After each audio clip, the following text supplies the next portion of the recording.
ಎಲ್ಲರಿಗೂ ನಮಸ್ಕಾರ ಸ್ನೇಹಿತರೆ. ಟೀಮ್ ಇಂಡಿಯಾಗೆ ಹೊಸ ಕೋಚ್ ಇನ್ನು ಗಂಭೀರವಾಗುತ್ತಾ ಇಬ್ಬರು ಆಟಗಾರರ ಭವಿಷ್ಯ. ಹೌದು ಸ್ನೇಹಿತರ, ಇಬ್ಬರು ಆಟಗಾರರು ಯಾರು ಮತ್ತು ಹೊಸ ಕೋಚ್ ಯಾರು ಅಂತ ಸಂಪೂರ್ಣ ಮಾಹಿತಿಯನ್ನು ತಿಳ್ಕೊಂಬರೋಣ ಬನ್ನಿ ಸ್ನೇಹಿತರೆ.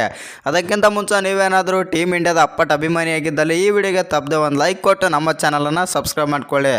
ಇನ್ನು ಭಾರತ ಕ್ರಿಕೆಟ್ ತಂಡಕ್ಕೆ ಹೊಸ ಕೋಚ್ ಸಿಕ್ಕಿದ್ದಾರೆ. ಇನ್ನು ಭಾರತದ ಮಾಜಿ ಕ್ರಿಕೆಟಿಗ ಗೌತಮ್ ಗಂಭೀರ್ ಅವರು ರಾಹುಲ್ ದ್ರಾವಿಡ್ ಅವರ ಉತ್ತರಾಧಿಕಾರಿಯಾಗಿದ್ದಾರೆ.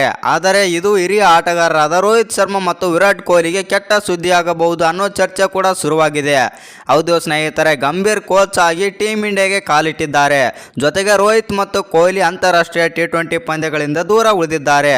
ಇನ್ನು ಇದುವರೆಗೆ ರಾಹುಲ್ ದ್ರಾವಿಡ್ ಅಭಿವೃದ್ಧಿಪಡಿಸಿದ ವಿಧಾನಕ್ಕಿಂತ ಪರಿಸ್ಥಿತಿ ಸಂಪೂರ್ಣವಾಗಿ ವಿಭಿನ್ನವಾಗಿರಬಹುದು ಎಂದು ಫ್ಯಾನ್ಸ್ ಮಾತನಾಡಿಕೊಳ್ಳುತ್ತಾ ಇದ್ದಾರೆ. ಹೌದು ಸ್ನೇಹಿತರೆ, ಭಾರತ ತಂಡದ ಕೋಚ್ ಆಗಿದ್ದಾಗ ಅನಿಲ್ ಕುಂಬ್ಳೆ ಉತ್ತಮ ಫಲಿತಾಂಶ ಪಡೆದಿದ್ದರು. ಆದರೆ ಕುಂಬ್ಳೆ ಆ ಹುದ್ದೆಗೆ ಏಕೆ ರಾಜೀನಾಮೆ ನೀಡಿದರು ಎಂಬುದು ನಿಗೂಢವಾಗಿದೆ. ಆಗ ಭಾರತ ತಂಡದ ನಾಯಕರಾಗಿದ್ದ ವಿರಾಟ್ ಕೊಹ್ಲಿ ದಿಗ್ಗಜ ಸ್ಪಿನ್ನರ್ ಕೋಚಿಂಗ್ ಶೈಲಿಯನ್ನು ವಿರೋಧಿಸಿದರು ಎಂದು ವರದಿಯಾಗಿದೆ. ಇನ್ನು ಕುಂಬ್ಳೆ ಕೋಚ್ ಆಗಿದ್ದಾಗ ಸತತ ಸರಣಿ ಗೆದ್ದು 2017ರಲ್ಲಿ ಚಾಂಪಿಯನ್ ಟ್ರೋಫಿ ಫೈನಲ್ ತಲುಪಿದರು. 2024ರ ಪರಿಸ್ಥಿತಿಗಳನ್ನು ನೋಡಿದರೆ ಆಕ್ರಮಣಕಾರಿ ಗಂಭೀರ್ ಮತ್ತು ಕೊಹ್ಲಿ ಹೇಗೆ ಒಟ್ಟಿಗೆ ಮುಂದುವರಿಯುತ್ತಾರೆ ಎಂಬುದು ಆಶ್ಚರ್ಯವಾಗುತ್ತಿದೆ. ಹೌದು ಸ್ನೇಹಿತರೆ, ಮತ್ತೊಂದೆಡೆ ಈ ಹಿಂದೆ ಇವರಿಬ್ಬರ ನಡುವೆ ಉತ್ತಮ ಬಾಂಧವ್ಯ ಇರಲಿಲ್ಲ. IPL 2023ರ ಸಂದರ್ಭದಲ್ಲಿ ಕೂಡ ಲಕ್ನೋ ಮೆಂಟರ್ ಗೌತಮ್ ಗಂಭೀರ್ ಮತ್ತು RCB ಆಟಗಾರ ಕೊಹ್ಲಿ ಇಬ್ಬರ ನಡುವೆ ಜಗಳ ಆಗಿತ್ತು. ಇನ್ನು ಗಂಭೀರ್ ಹಲವಾರು ಬಾರಿ ವಿರಾಟ್ ಬಗ್ಗೆ ಪ್ರತ್ಯಕ್ಷ ಮತ್ತು ಪರೋಕ್ಷವಾಗಿ ಕಮೆಂಟ್ ಮಾಡಿದ್ದಾರೆ. ಆದರೆ 2024ರ IPL ಅಲ್ಲಿ ಇಬ್ಬರು ಜೊತೆಯಾದರು ಮತ್ತು ಲೀಗ್ನಲ್ಲಿ ಭೇಟಿಯಾದಾಗ ಒಬ್ಬರನ್ನೊಬ್ಬರು ನಗುತ್ತದಿಂದ ಸ್ವಾಗತ ಮಾಡಿದರು.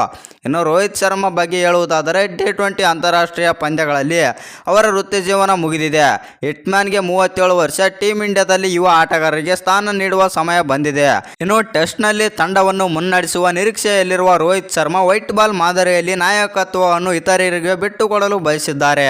ಹೌದು ಸ್ನೇಹಿತರೆ, ಕೆಲವು ವರದಿಗಳ ಪ್ರಕಾರ ಗಂಭೀರ್ ಅವರು ಕೆಂಪು ಮತ್ತು ಬಿಳಿ ಬಾಲ್ ಫಾರ್ಮ್ಯಾಟ್ಗಳಿಗಾಗಿ 2 ಪ್ರತ್ಯೇಕ ತಂಡಗಳನ್ನು ಕೋರಿದರು. ಇನ್ನು BCCI ಅವರ ಪ್ರಸ್ತಾಪವನ್ನು ಒಪ್ಪಿಕೊಂಡಿದೆ. ಗಂಭೀರ್ ಅವರ ಪ್ರಸ್ತಾಪಗಳು ಮತ್ತು ಆಲೋಚನಾ ವಿಧಾನಗಳನ್ನು ಪರಿಗಣಿಸಿ T20 ಸ್ವರೂಪದಲ್ಲಿ ಹಿಟ್ಮ್ಯಾನ್ ಹೆಚ್ಚು ಕಾಲ ಮುಂದುವರಿಯುತ್ತಾರೆ ಎಂದು ತೋರಲಿಲ್ಲ. ಇನ್ನು ಈ ವಿಡಿಯೋ ನಿಮಗೇನಾದರೂ ಇಷ್ಟವಾಗಿದ್ದರೆ ಒಂದು ಲೈಕ್ ಮಾಡಿ, ಶೇರ್ ಮಾಡಿ, ಹಾಗೆ ಇನ್ನು ಹೆಚ್ಚಿನ ಕ್ರಿಕೆಟಿಂಗ್ ಅಪ್ಡೇಟ್ಗಳಿಗಾಗಿ ನಮ್ಮ ಚಾನಲನ್ನು ಸಬ್ಸ್ಕ್ರೈಬ್ ಮಾಡ್ಕೊಳ್ಳಿ.